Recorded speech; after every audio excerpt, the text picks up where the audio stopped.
Okay, so picture this. A world with no science, no labs, none of the medical tools we totally take for granted. Every single plant is a complete mystery.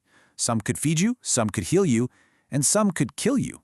How in the world would you even begin to figure out which is which?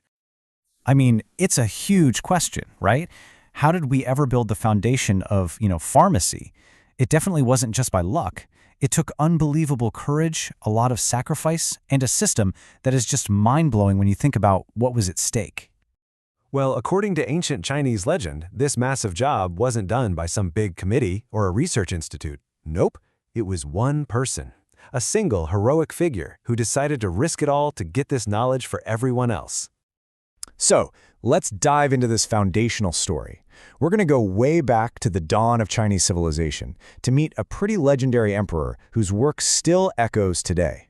His name was Shennong, which literally translates to divine farmer. And get this, the legend says he actually had a transparent stomach, so he could watch how each plant affected his body in real time. He went on this epic quest, tasting hundreds and hundreds of plants to figure out what they did. He was the original human guinea pig. His mission was crystal clear, but also incredibly dangerous.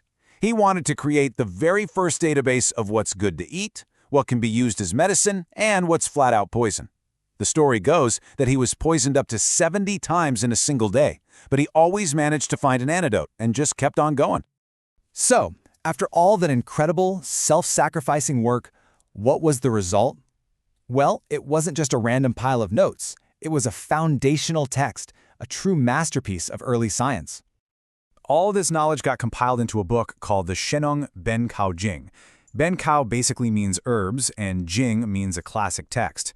For us in the West, the closest thing would be a materia medica, a catalog of things that have healing properties. And how many plants and minerals did he catalog? 365. Yep, one for each day of the year.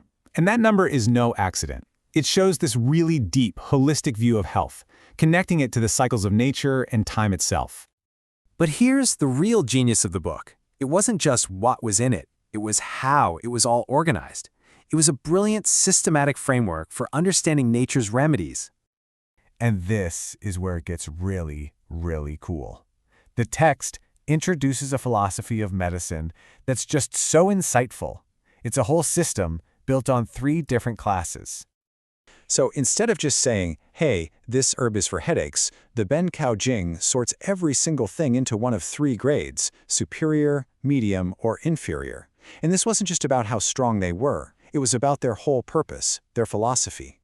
The system actually uses an analogy of a royal court, which is pretty clever. You have the superior class, which is the emperor. Its job is to nourish life. Then you have the medium class, the minister, who's there to handle specific problems. And finally, the inferior class, the assistant, who you send in to deal with emergencies.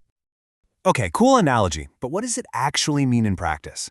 Let's break down what each of these classes was really meant to do for the body. Because this is way more than just medicine. It's a complete strategy for your health. First up, you've got the emperor class. This is all about being proactive. These things are generally non-toxic, and you're meant to take them long-term. Think of them less like medicine and more like today's superfoods or adaptogens. Their whole goal is to build up your vitality so you don't get sick in the first place. Classic examples, ginseng and cinnamon. The text says that taking these over time can make the body light and augment qi, which is another way of saying your vital life force. The point was to boost your energy and resilience, so the goal wasn't just to be not sick, but to actually be vibrant. Okay, next level down we have the ministers.